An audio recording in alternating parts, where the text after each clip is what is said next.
here in a much more packed lobby than they would have fared against in the Heat series. Yeah, absolutely. And, you know, when I watched through some of their Heats matches, I was very impressed with how aggressive they were in the early and mid game. You know, they weren't actually going for a lot of the respawners. They weren't farming players that were around them. They were just like seeing a team third party and just jumping in, you know, get one quick elim, get out, you get a couple points, and then you move on to the end game. And that's kind of actually the same thing that we've been seeing here, right? We saw them key Twek earlier on into this. The same match, we saw them do the exact same thing. So whoever's around them, they're taking a quick opportunity to get one or two elims, and then they're just jumping straight into the end game after that. It's going to be really impressive to see if they can actually trouble that top three with these two last games remaining. Twek and Midro, they had a fantastic start to the day. Back-to-back victory royales, but also they are currently out of contention. Top 5, they can still do it. 11-2K, do you believe in them? It's going to be an uphill battle, right? They had one of their better games in comparison to sort of what happened and what came from the back-to-back wins. And I think what we saw from them in that game is that even when they aren't fragging out, right, they can make really good decisions. I like the way they played a lot of this end game, right? They had fewer mats than a lot of their, you know, opponents, but they used them wisely in that they used Medmis to tank the storm. They made sure that they used the extra timing that they got from tanking to be able to, you know, use Slurp to be able to just jump around and like actually dodge people. But again, they end up in that situation where because they have less, they run out quicker, and you need the elimination power to keep you in the game. And so they're going to need to lock back in to really have a chance of getting that top 3 again. And that's what worries me about this team is they have 14 elims total across 6 matches, and 10 of those were in that one match that they did well. So it's not looking so good for like a comeback unless they have another nuclear match. Well, I've been impressed so far by the consistency of the duos who are currently in the top 5. So let's see if that continues as we head to Game 7. It's just been so fantastic to see all of these duos. When it comes down to it, they can rely on their solo counterparts to play out these end games, Takada. We've seen so many solo level clutches, and even in that last lobby, Momsy, Sato, one of the big reasons why they are holding down that 4th place position on the leaderboard was because of Momsy just making sure that he did everything to not go down too soon. Yeah, and it's interesting because they're up against, I say up against, but the Dirty Docs against another team that's in that top 3 qualifying range as well. Now, they haven't fought yet, but I'm wondering what's going to happen if it comes down to that last match, and both are kind of head-to-head in qualifying range. But we got Sky and Skrull also in the mix. A lot of exciting moments to come, and we'll see if another kind of, I don't want to call them dark horses, but now Vico, Malabuka have a shot to get closer and closer. So let's get to Game 7 and see if they can make it happen. Today has been a bit of a doozy for Vico and Malabuka, and while we have seen a highlight performance with that 5th place finish and the 11 eliminations to boot, this has still been a very difficult off-spawn predicament as iDrop, Marius, they know, Vico just trying to find a weapon, it seems like.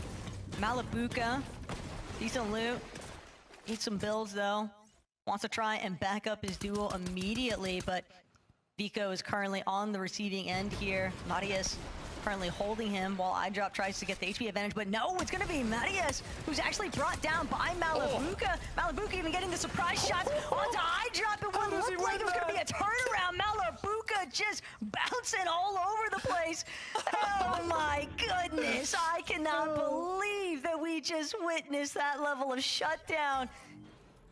Everything was there for iDrop. That is so painful to lose out on another early game departure, and with only 1 lobby left to go here, Takada. Game 7, eliminations just like that. Gotta be heartbreaking. Yeah, I don't know how he won that engagement, but hey, got the job done. We're over at the Steamy Stacks now. Minori, Dark Ghost, they weren't able to get that big game that would have pushed them into top 3. They're now sitting in the 7th place spot, so it doesn't seem too far numbers wise, but I mean, top 3 isn't a significant lead in terms of points, so it's going to be tough for them to make a comeback, but I mean, it's still possible. This is a new site though, potential quad contest about to take place over at Fort Crumpet. You've got Pix and Combat. Pix just set up on one side, more towards the south of Fort Crumpet, just trying to see if he can sneak in a little wiggle peek here and there. Prism and Casper just the primary targets for all these teams in the surrounding area. And Pix, he's just looking to break in the Prism's cone, but finally Prism gonna be able to separate to the bottom layer, and Casper, Prism, they're actually managing to turn this one around. That initial elimination onto Comeback is gonna send them packing. Pix knows he can no longer stick around, but where one team leaves, another one just throws themselves right into the fray. But they think better of it. They realize Chat Flixie, they've also chosen to collapse here, but they know who's been eliminated once already, and they want to see if they can do it again. Comeback just trying to escape. Flixie looking to capitalize on this opportunity, but he's got to wait for Chap now to just get these last couple of blows in. Flixie will get credit for the knock. Soon to be elimination here. Pix nearly took down Flixie along the way, though. He just did not care about closing off his back tarp. Really expected Pix to put up less of a fight there. I mean, Pix and Comeback, I feel bad. They've been on the run the whole day. It's just a repeat every single match of this engagement at Fort Crumpet. And I mean, finally, those teams in the surrounding areas are starting to really capitalize on it now, but it just makes it that much more difficult for Pix and Comeback. And coming back from this, I mean, it's gonna be really rough. They're not the only ones, though. Vexy, Snozq, Momsy, Sato, alone Vico. He needs to reunite with Malabuka, and he's got to do it fast. Just tried to see if he could straggle on over towards Lockdown Lighthouse, but a little bit more than what he bargained for. As Malabuka still doing what he can. Grenade launcher definitely causing a lot of chaos here towards Sato and Momsy. But Sato and Momsy, they're in a place right now, Takata, where they cannot afford an early elimination departure. They would much rather just drag this one out, make it much less appealing to Malabuka and Vico. If they just clearly indicate, like, hey, we don't have to fight you. We have no intentions of forcing this fight against you. And if you want more eliminations, you're going to have to go somewhere else. But they're just not that healthy. No white heals for Momsy and Sato, so they'll be forced to retreat into the storm itself. Yeah, very good call from them, especially being just a little over 10 points away from that top 3 qualifying range. Twek, Midro, on the other hand, a little bit further, but hey, a quick beam onto Vico here could be what it takes. Vico, so unsuspecting. Patience is a virtue right now, though, for Twek and Midro. Might have been Malabuka who was the more appealing target. Wanted to give Vico an opportunity to get a little bit further ahead, or they might just be opting to just stay completely out of vision, completely out of the picture. I mean, when you think about first 2 lobbies, victory royales, you're having crazy levels of success, and the next thing you know, it's like they put a bullseye right on their backs because every single other team in the lobby just seemed very interested in that initial split that Twek and Midro were claiming stakes to. So sometimes it is better to just stay out of the picture. If you're Sky and Scroll, though, this is exactly how you want to be playing right now. We've seen them do it throughout the whole day. They're not looking for fights early on. They're just setting themselves up for endgame. They don't really care about these early eliminations, and especially now comfortably sitting in first place. All they need to do is maintain it for these final 2 matches of the day. Ooh, that exotic in the hands of Sharkatini, though, is definitely scary. Chino, Pablo, striking early. Josh will be in elimination. They can claim rights too, but Malabuka now in a little bit of a pickle here. Vexy might have gotten himself stuck in the mix too, though, as Vico likely gonna get the alert soon enough from his idea that he needs to maybe provide a little bit of backup here. Malabuka still content, though. Might not have actually been spotted out in that circumstance. All these other teams just waiting for their opportunities to actually move further into the zone. And they're definitely going to take them.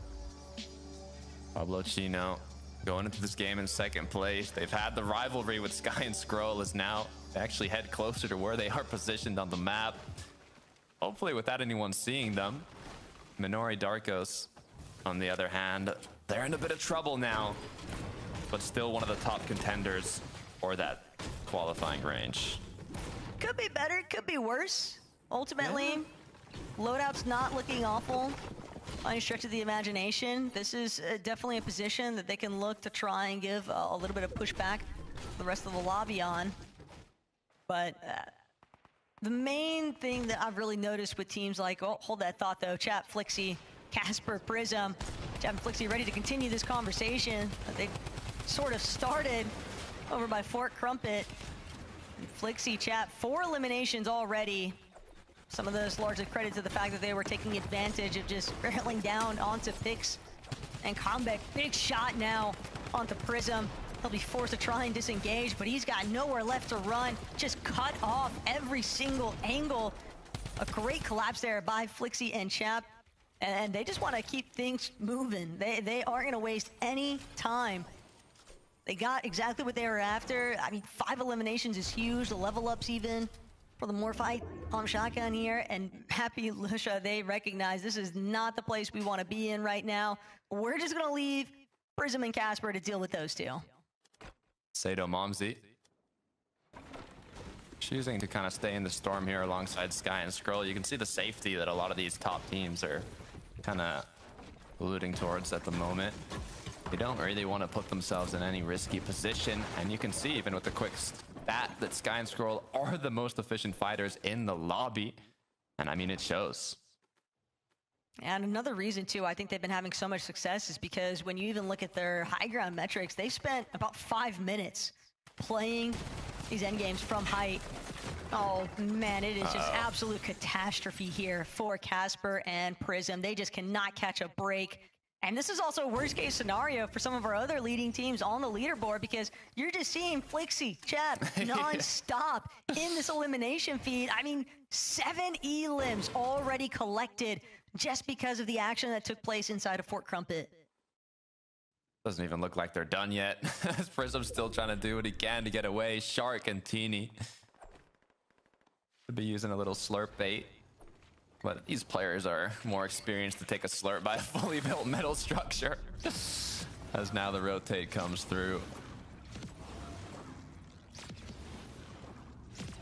The unstable yoink in Shark's hands, though. I can't stress it enough. I am really excited, but also concerned for the rest of the lobby once they start actually throwing themselves into some of these mid to end game fights, because there's a lot of power up potential there. And for a player like Shark especially, where if he finds one, you know that there's going to usually be 2, 3, possibly even 4 right after the fact. And it can just get so messy depending on how some of these teams choose to respond. But Vico, Malabuka, they've got 6 eliminations. Whether or not they can actually scrape into that top 3, I think mathematically it's a very difficult thing to consider, but the prize pool is still on the line for everyone else. And Malabuka, that was a big connection that he needed to defend his position currently at Slurpee. Yeah, I mean, not only do you get a qualifying spot, first place is 30K, 20K for second, 14K for third. Big prize pool these players are competing for, but you know, a lot of them just really also want that land qual spot. Majo Twek being one of the duos that have a good shot at it. If they can get one more win, complete the hat trick, it could put them into a position to make it happen in the last game. Their intentions just seem to be set, though, on continuing to make cool, calm, collected decisions that can transition them into a solid endgame finish. Shark, Teeny, edge of zone for the time being, but they have got a stacked loadout between the two of them. We haven't really seen too many instances either of players being able to utilize exotics. Kata, I think that Shark's actually the first one that I've caught a glimpse of here today. Vico, worst possible outcome. Malabuka just barely managed going to rebooting in time, but Vico's just trying to build some space. Malabuka picked off from the sky, doesn't even get a chance to land down. And he knows that unless Vico can create a little bit of space here and play for the revive, he is not going to be brought back into this one.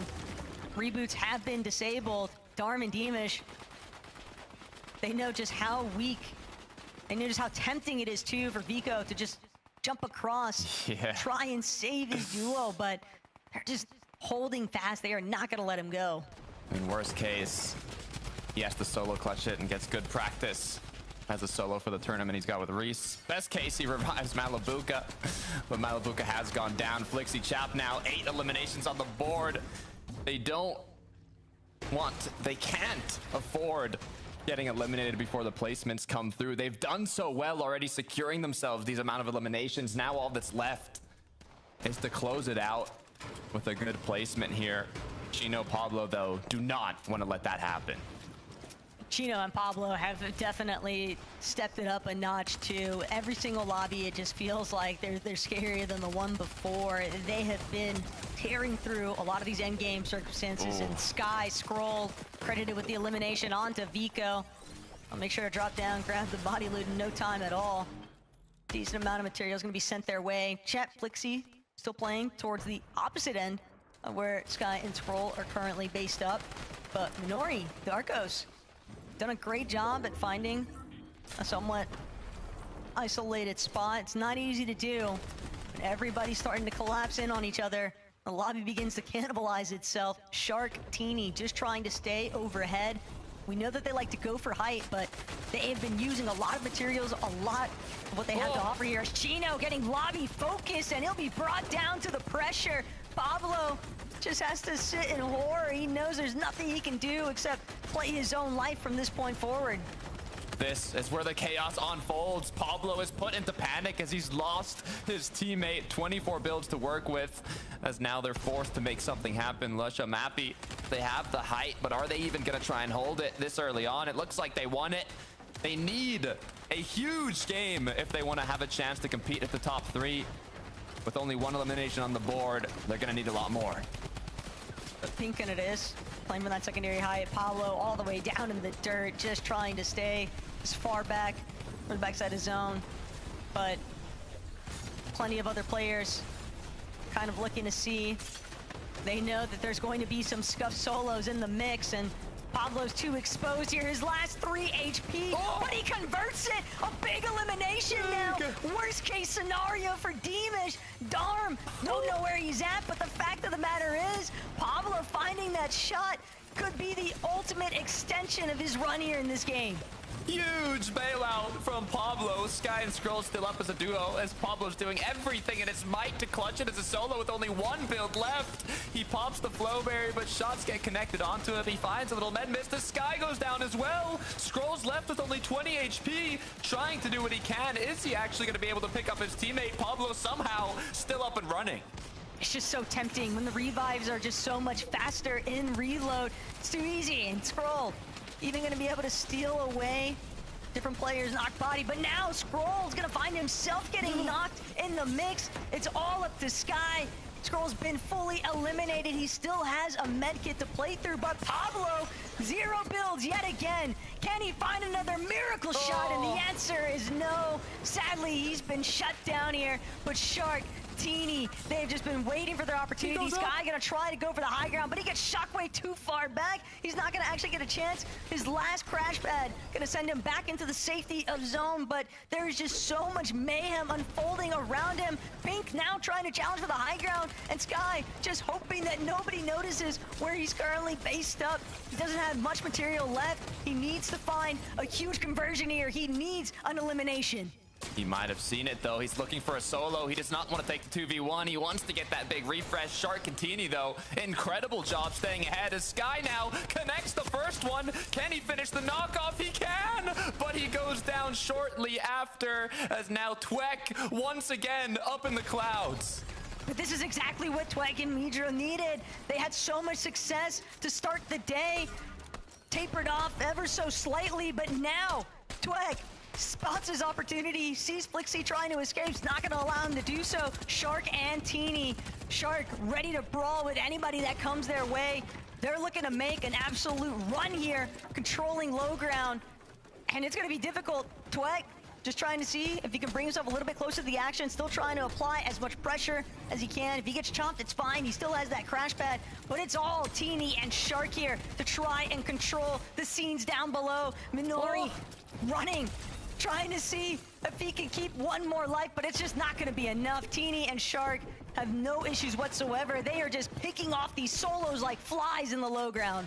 doing everything in their power to hold on to that top 3. They want to take over the crown in first place, and they have everything to do it. As the shots connect, Twek fully crap now down below, as Teeny is going to be able to retake the high ground. Twek goes down, Wavy as well, Shark and Teeny looking absolutely lethal as they overthrow height and drop down for even extra eliminations. Josh now doing what he can to stay up. He's got some shields but no heals to close this one out. A 2v1. Josh needs to make a power play to win this.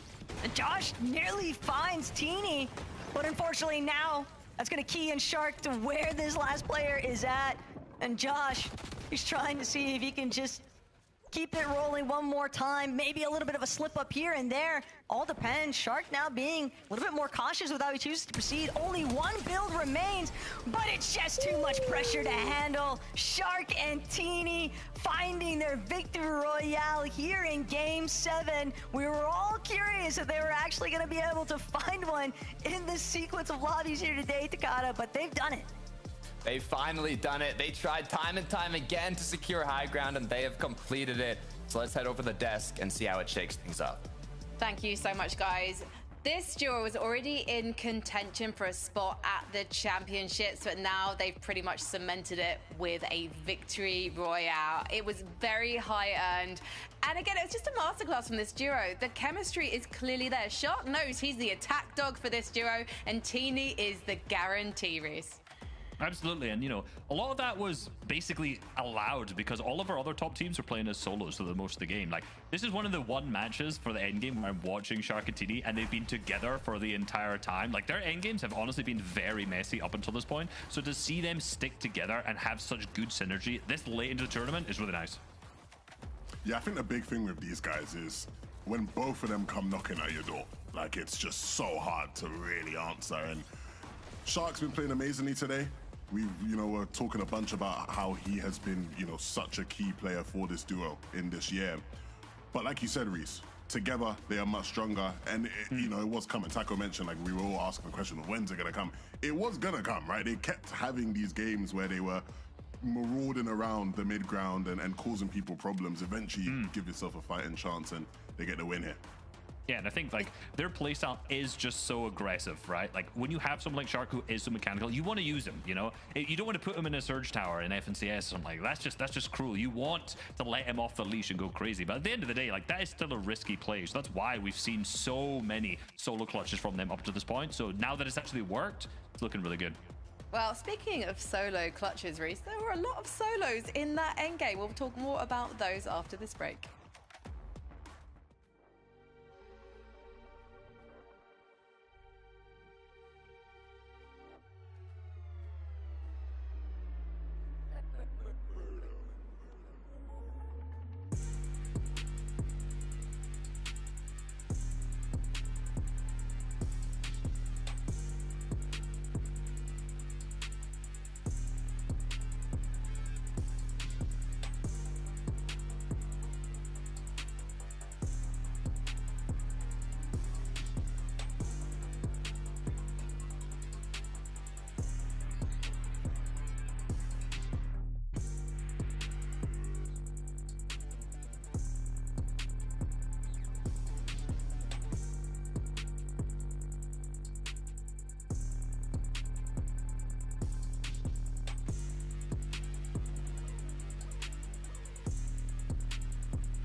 we just had a fascinating Game 7 because so many of our big duos ended up as solos. And it was particularly interesting to see that happen to Pablo and Chino, Reese, because actually their mid-game was looking really impressive.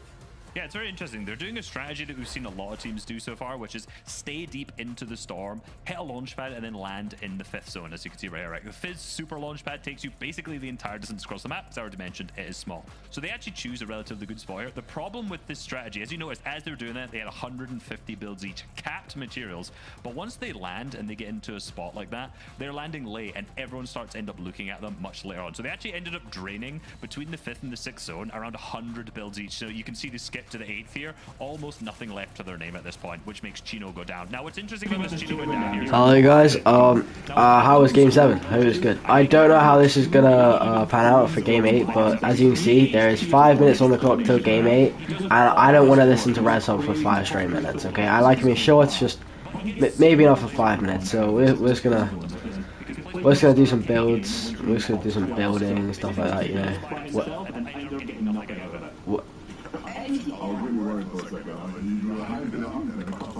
Okay,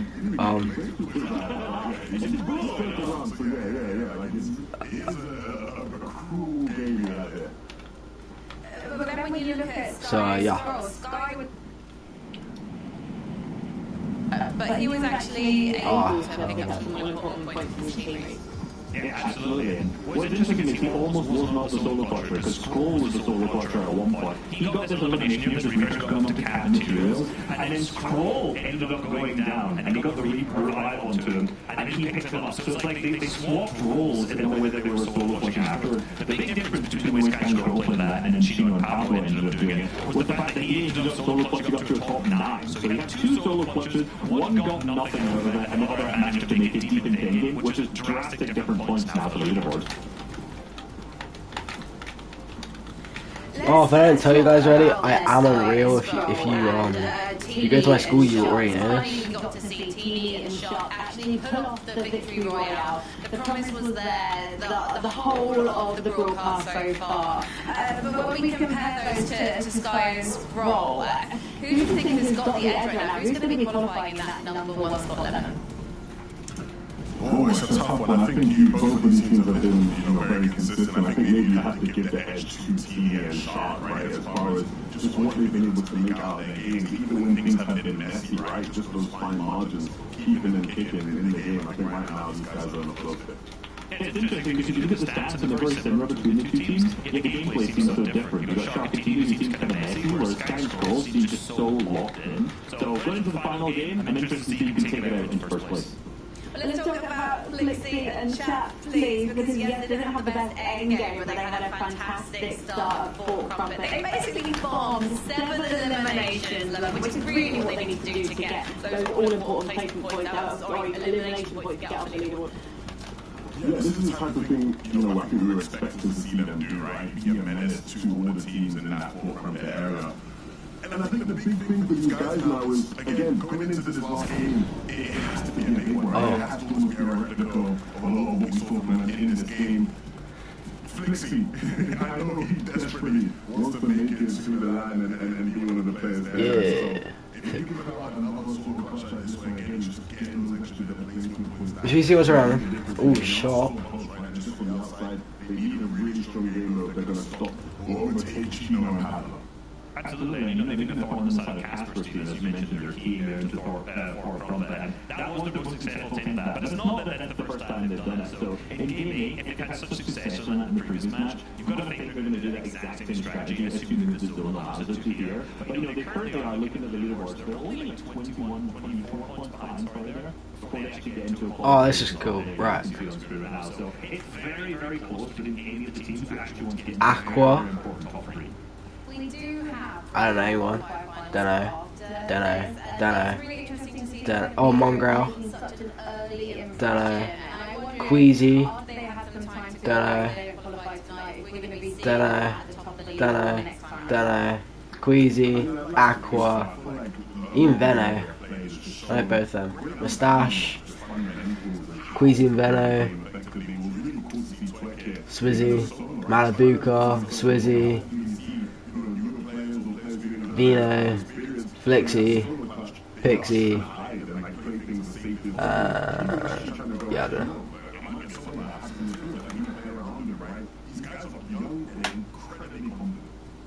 I really want to see them in this last game go crazy, because they've kind of been like the story that we've been talking about the entire game. They've been there the vast majority of the games doing something. So in this final match, like, I want to see a pop-up from them, put them into the top 3. Let's do it.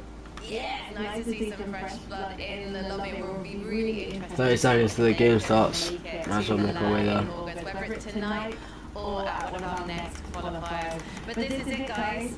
It's game 8, the last game before we find out who has booked the first 3 tickets to those championships. Let's head into our final game with Taco and Takata. Thank you, Frankie. Look, Taco, I'm getting nervous. We've got some solidified duos in the top 3, but we have a lot of players right on that cutoff, on the borderline, like Reese was mentioning. Twek and Midori. They're a duo that doesn't have a single FNCS finals appearance, and now they are 1 game away to having a shot at qualifying themselves to a championship LAN with $1 million prize pool. Do they have what it takes, Taco? I mean, there's a couple of teams in similar positions, right? You've got Minori and Darkos, you've got Midro and Twek, like you were just referencing, and I love the fact that we are witnessing this surge of just up-and-comers teams that so many people were kind of just ruling out, proving that they've got what it takes to compete here today. And when you look at this top 10 and just knowing how tightly meshed even that top 3 is going to fall upon, but we've got 1 lobby left to do it and find out who's going to come out on top.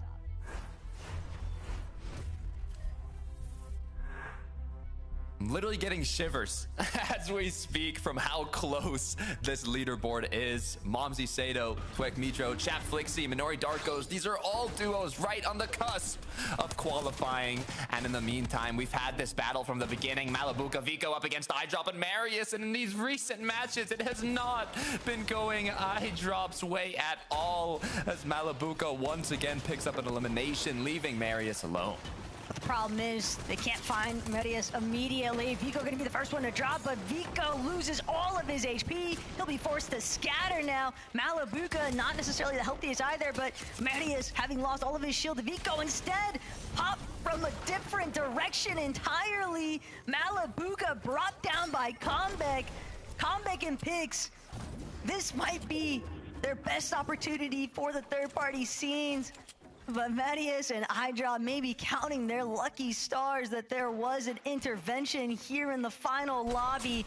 iDrop and Marius will be left standing. Comeback, Pix trying to keep the pressure rolling, but instead it's going to be Pix eliminated. Comeback left to try and retreat. Flixie and Chap waste absolutely 0 time, though. This is the last thing you want to see. Nightmare scenario, but Chap is taken out. Marius with the better timing to beat, and Marius, iDrop, just like that, have completely turned Slurpy Swamp on its head.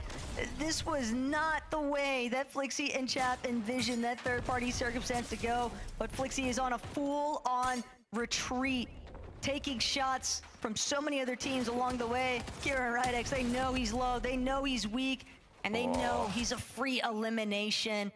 Flixie did buy just enough time, though, for Chap, but they are going to be so... It's going to be an uphill battle, Takata, because they have nothing to work with. I mean, it really is. That's a devastating start here. It's possible to come back from, but it's the difficulty level of this match just went to an all-time high. Sharktini, though, you cannot afford to go down here, leading the pack into this final match. They've already got 1 elimination. Shark got dropped down incredibly low. You can see how long this fight has been taking from all the builds, but the confidence is still there. Shockwave coming through as Teeny takes some shots back and forth. Let's see what actually happened beforehand. Snotsky just trying to get aggressive here. Mappy Lucia as well, but Shark holds his own. And this is almost what we would have expected in a final lobby. I mean, game 8, there are teams who are just doing everything to try and find those last few points. And then there are other teams who know, hey, I'm pretty much out of it for top 3 contention, but what can I do in terms of securing prize pool in general, and that's why we're seeing so many of these shakeups, so many of these teams just looking to get all that much more aggressive. For Haris and Dimash, these teams have clearly been duking it out. 3 eliminations already for Darm and Dimash, but given the fact that it's Dimash rebooting, you know that things have been very scrappy. Yeah, quite shaky for a lot of the teams here, but shot after shot, laser beaming Aris into the ground. Pixovsky now as well, looking to see what he can do against Marius and iDrop, but they're trying to let the rest of the lobby know what they went through in this past 3 matches. Now their aggression is at an all-time high. Shots being connected by iDrop. Just one more needed, but he cannot connect on Pixovsky as now he's forced to use a shockwave to get the last shot here. He's not gonna let it go though. Pixovsky is not safe just yet. iDrop still looking to force this elimination. Ooh. Loses all of his shield. Pixovsky nearly managing to turn that one around, but it's just not enough gas left in the tank here. This will be rebooted. Marius in a completely separate fight. They are splitting up and just hunting down player after player, elimination after elimination. 6 already for Marius and iDrop. And when you think about how this match actually started off for these two, it is incredible scenes that they've already managed to convert this many elimination points. Can't hide from Marius, it seems. But as he was a hunter, now turned into prey. As Raytex Kira are doing what they can to finish Marius here. He's left with just a sliver of HP, doing what he can to stay up. There are just players that are constantly scouring the skies, trying to see who's rebooting now, who can we take out next. Marius doesn't have any white eel, so he'll eventually just lose out, even though it's such an early tick zone. It doesn't matter when you're being chased for that long. But that's just going to be the bad signal now for Dimash and Darm. They immediately fly on over. They want to see if there's anything they can clean up after the fact. Chino, Pablo, 2 eliminations. Contemplating the mythic goldfish, but they'll wait it out. We've seen some clips. We know what it's capable of. This but maybe the not in the last game. Farm. Maybe, yeah, not the last game of the finals. Not where you want to clip farm today, especially being the literal cutoff to qualifying at 265 points, 3rd place going into this game. But Darm and Dimash, they're another one of our teams inside of that top 10 threshold. This is why we're seeing them get so aggressive here against Redix and Kiro. They need these points. Every single elimination, just crucial for trying to climb their way up that leaderboard.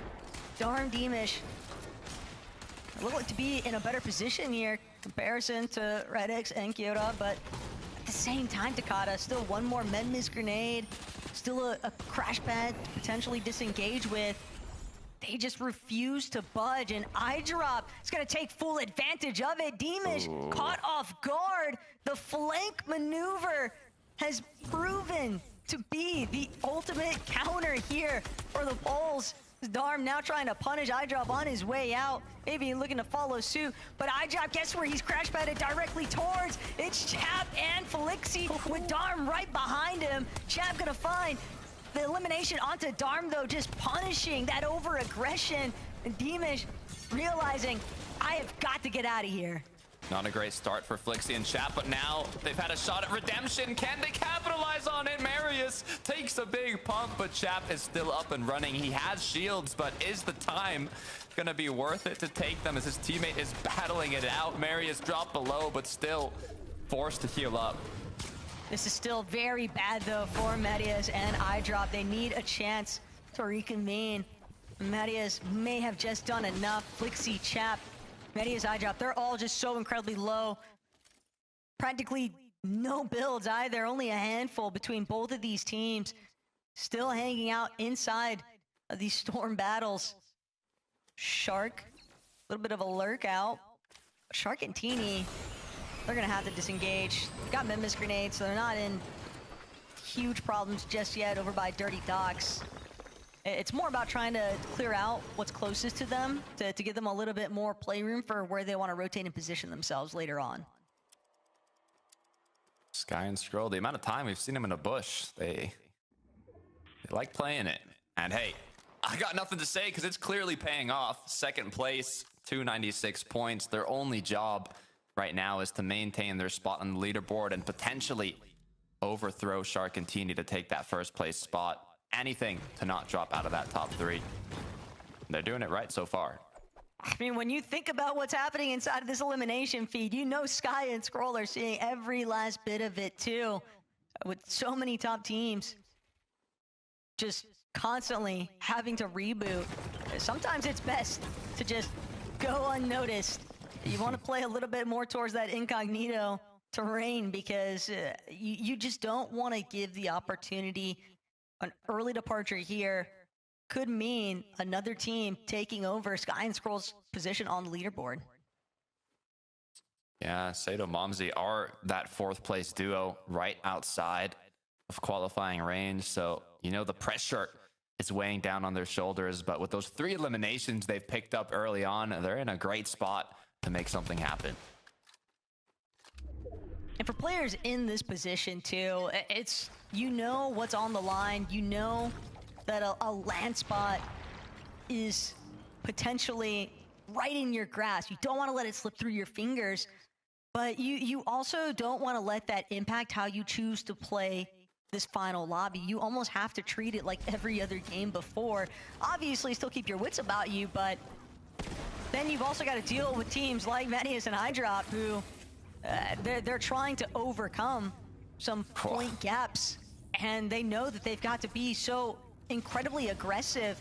It can really play spoiler to some of these teams that are looking to have a little bit more of a calm early to mid game, set themselves up nicely for the end game, because you've just got Hydrop and Medius just constantly crashing into teams looking for whatever they can get. I mean, you had 10 eliminations already. They've reached double digits. We're just getting started here. Placement's not even close to kicking in. As now in this 6th zone, we've talked about it.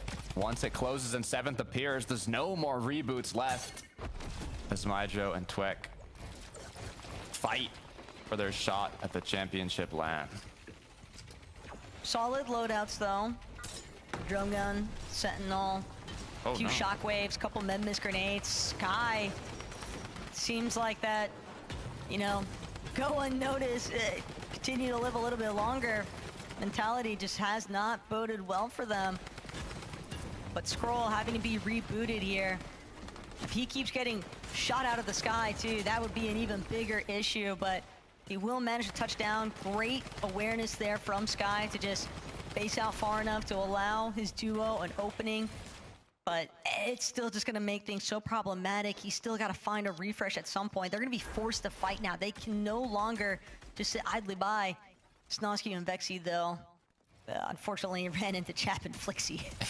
Hey, what a comeback from Chap and Flixie, though. They had an incredibly rough beginning to this match, but they're looking quite well now. Ahead of zone, good amount of eliminations. They could have more mats and utility, but hey, it could be significantly worse. You know, the builds are what I'm really keeping an eye out for, because we've seen just how rapidly those have been depleted in the past. And Flixie, oh no, he's been knocked, he's been eliminated. Chap, he's not gonna get the chance. He's only got 4 HP. Medmis grenade gonna be forcibly dropped. But Chap, he's just so incredibly weak here, and he's still trying to fight his way out of this one. The Medmis grenade obscuring a little bit of the vision, I think, for both ends of the spectrum here. But teams know he is weak. He is a solo minority Darkos. They want to see if they can claim their own stake on these extra eliminations, but there is no reboot for Flixie. Chap is going to have to lock in for the solo clutch, and it's going to have to be an incredible performance to put them into contention here, Takata. You were worried about their mats before. Now you got to be in pure panic with what, 15 builds maybe? No more teammate. In the blink of an eye, the tables turn. Darkos, Minori. This is one of the other duos that also have yet to secure an FNCS Finals appearance, and now we're also incredibly close to reaching that qualifying range as they have a shot at it with this final match of the day. The moving zones continue. Podesai gets knocked down. Sky and Scroll, though, they're incredibly low on mats, having to split between each other after that elimination came through, but at least both of them are both standing now. Problem is, having to play for an elimination setup when it seems like the majority of the lobby is already looking to be just overly aggressive. They have to be so precise with every single shot to come. Pablo, Gino, making their own way forward. Chap, gonna have to eat a handful of shots here as he's looking to stray on in. It's gonna be very tough trying to play from the backside of zone, especially with players like Darm Demish right behind you. Midro gonna manage to shockwave forward, but it looked like he might have been all by himself here. Chap recycling another player's crash pad, but can he hang tight long enough?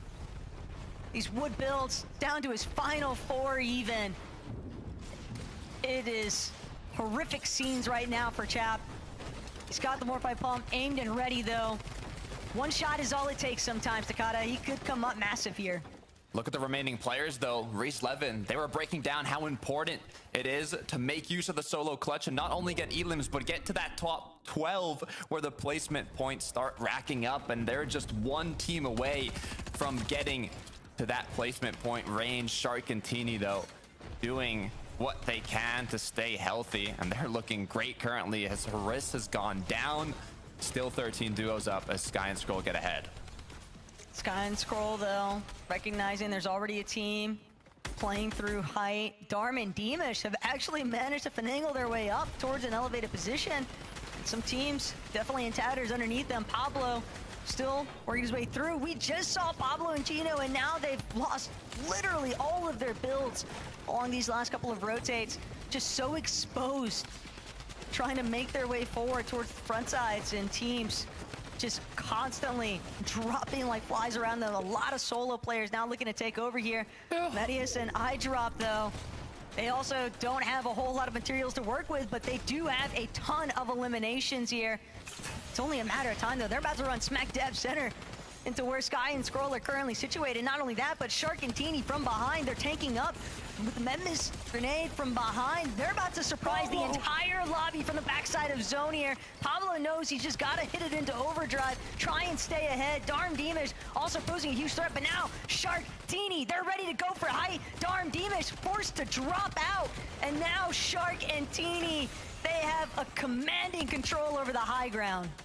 They're able to hold on to it now, but Pablo, he got a second chance. He wasn't able to get placements in the last solo clutch, but he might have just gotten enough to secure a spot in the top 3 as Shark gets dropped down. It's all on them now, holding height with only 3 builds left. Is anybody gonna try and take it from them?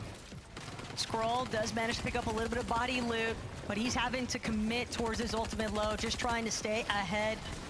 Maybe he can turn back. Maybe he can find another elimination. Any sort of refresh. The materials just mean so much to him at this point, but instead he loses all of his shield. Does still have some small potions to work with, but it is a doomsday situation right now in the low ground. Shark and Teeny, they are just finding even more eliminations, even more pressure to these teams, and Scroll just can't hold on. Josh and Wavy will take over, but Lucia, Mappy, they're still looking to see if they can maybe find a conversion here for a victory royale in the final moments. Shark and Teeny, though, doing a great job at just micromanaging these high ground points. They were first place going into this match. They were able to secure their victory royale, and the last one is now they're looking to get the back-to-back VR, showing their dominance, holding on to that crown as Lusha goes down, leaving Mappy alone. Shark continuing to apply pressure from above as Mappy now must be running low on mats. All the ammunition in the world is all they need to take these shots as Josh now is doing what he can to stay up, but the pressure, it looks like it's going to be too much. Teeny and Shark know that they basically got this one in the bag. They just got to play through the way that they always do. And sure enough, Teeny with the final shot. Another victory royale back-to-back for Teeny and Shark. We knew that they were basically a lock for that LAN championship, Takada, but this is just a victory lap for them at this point. Look, they did a great job. What I got in my mind is Pablo. He got a second chance at the solo clutch in 3rd place. Did he do enough to hold on to the qualification spot? Only 3 people can answer that. So Frankie, Levin, and Reese, take it away. You know what? I wish that I had that power and foresight, Taco and Takata, but unfortunately, your guess is as good as mine. We're going to have to wait for our officials to confirm who has booked their spot in the championships. However, we can safely say that Shark and Teeny are going to be there after that epic victory royale, Levin. And I'm very excited. An opportunity to see the young star on a LAN setting, an opportunity for him to really show the world that he is as great as everybody on TikTok at least seems to think he is. No, but in all seriousness, they really deserve to be there. The way they've performed today, Reese, has been top class. Absolutely, and we've been giving Shark his credit for absolutely fragging out throughout the majority of the day. But in this final match, Shark ended up with 0 elims and TD with 6. So it's not a one-man band by any means. I love how he just showed up when it actually mattered. I mean, I think one of the really interesting sort of angles is ultimately, right? It's a new era, right, when it comes to reload competition. But this is like the equivalent of FNCS for reload. So it's a great opportunity for them to sort of get the year rolling as far as momentum as in top competitive settings. The FRES. It's definitely going to stick. We're definitely going to be calling that as we head forward into the year. But right now, I've got something much more important to show you guys, which is the standings. We'll find out our top 3 who have obviously got the lion's share of the prize pool and are going to the championships. And there's been no movement going into Game 8. These were the top 3 we had, and they managed to remain consistent. Pablo must be breathing a sigh of relief right now, Reese. Absolutely, his, again, solo clutching into the final match to keep himself up. Very impressive placement for him. And, let's be real, these are the top 3 teams that we've been talking about for the most of the day, right? They've been the teams who've been there in almost every single end game. I wouldn't be very happy if one of them dropped out right at that final moment. Yeah, but it was a close run. Unjust. Talk about Sky and Scroll as well. They were the favourites alongside maybe Vico and Malibuca going into this one. The consistency won the day. Obviously, some very satisfying victory royales for these guys, and I think they're going to be contenders when we head to LAN. Absolutely. I mean, at the start of the day, when you asked me who do I think is a shoo-in to qualify, they were the name we gave you, right? And it wasn't some, crazy prediction. It wasn't some crazy foresight, Reese. It's the reality of their level of Fortnite over the past couple of months. These guys have just been the best duo, or one of the best duos at every given opportunity. Yeah, I think it just shows, as players, the versatility that these two have. It's unbelievable. You give them any game mode, give them solos, duos, trios, reload, any team mode, it doesn't matter. And they're going to be a team who's up at the top of the leaderboard. They're undoubtedly a tier 1 players in this region. Oh, this is something I wanted to talk to you about. We will talk about Pablo in a moment. I do want to talk about Sky and Scroll just a bit longer because of the fact that last year it wasn't their most satisfying, should we say, results-wise. And now we're seeing that Scroll has won the solos tournament at the start of this year. Now teaming up again with Sky, they've managed to conquer, at least come second in this first qualifying final, Reese. What's the secret sauce? What's changed for these guys to suddenly find them so much success? So I want to actually check. I'll check after this, unfortunately. But Scroll, if you don't know, has some of the worst binds ever. He scrolls through all of his binds on his keyboard mouse. I'm wondering, is it the don't make it to global championships, so you say I've got this hunger in my belly, I want to grind, I want to practice for everything, or has he just changed off of like the worst binds ever? It's one of the two. I think he did change his binds. I don't know if he stuck with it, but I know he did change off his binds some months ago. Yeah, I think a couple months back he switched off. I think these guys were just like one of those typical teams you've seen in Fortnite history where it's like just fancy duos a bit more than trios, right? We know they had their struggles when it came to finding the right fit for a third last year in trios. But when it comes to their duo synergy, I don't think we've ever really questioned that. And it's great to see them being able to showcase that a lot more this year. Yeah, Reese, how long until we see the YouTube video come out about that one? I mean, I think I might already have one about that, to be honest. I will be honest with you. I think I've already got it. Oh, okay. Oh my gosh, I'm the worst fan of Reese ever, but I'm gonna work on it. After tonight's performance on the desk, Reese, I'm definitely gonna be your #1 stan. I'm gonna be in all the comments. Let's talk about Sky then. So Scroll's had the worst keybinds, but potentially not the worst keybinds anymore. What about Sky, Levin? Are you impressed with his individual performance tonight?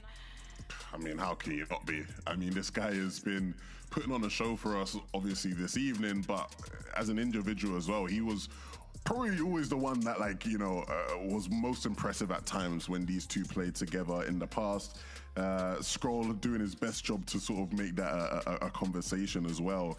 But Sky, again, is a fantastic player. And, you know, these guys have been around for quite some time, even though they are still so young, right? Like, as soon as they were eligible to play at 13, they were popping up in, like, top competitions. And so both still incredibly young, but thriving, shining, reaching their prime years in the Fortnite comp.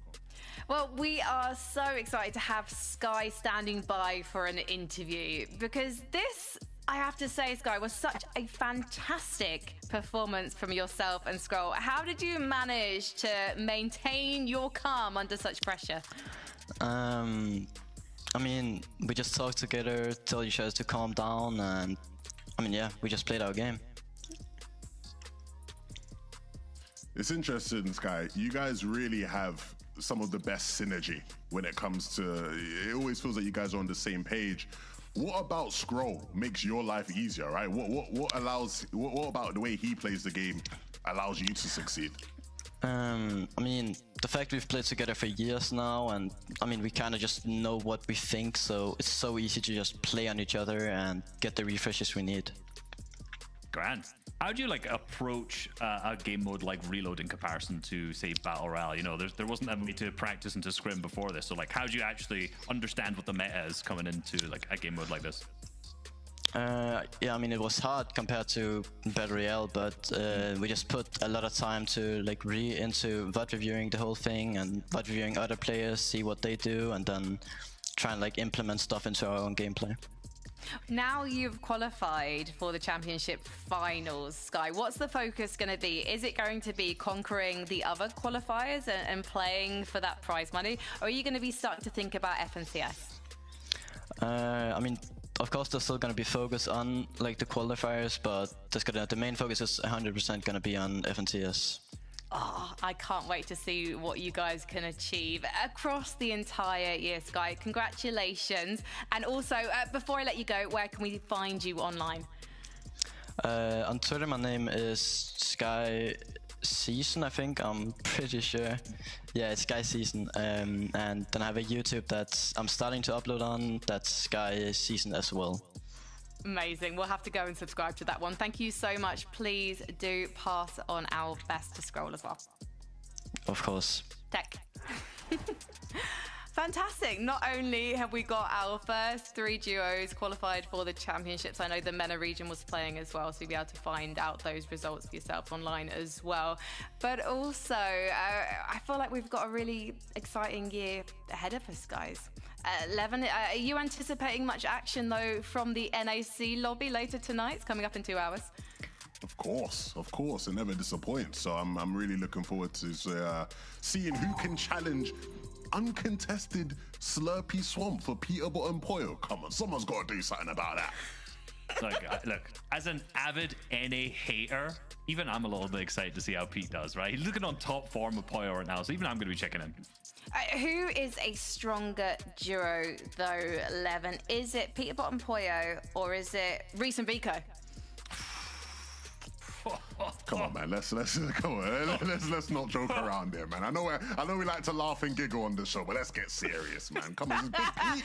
Come on. Well, listen, for everyone loving the Fortnite tonight, in 2 hours, as I've already mentioned, we've got Zeke and the gang commentating and bringing you that North American action. But until then, if you want to kind of keep yourself in the Fortnite game, then you could hear Levin commentating the Reddish Rumble, and you could watch Reese being carried by Vico. The choice is yours. All we know is we'll see you in a couple of hours' time on this channel.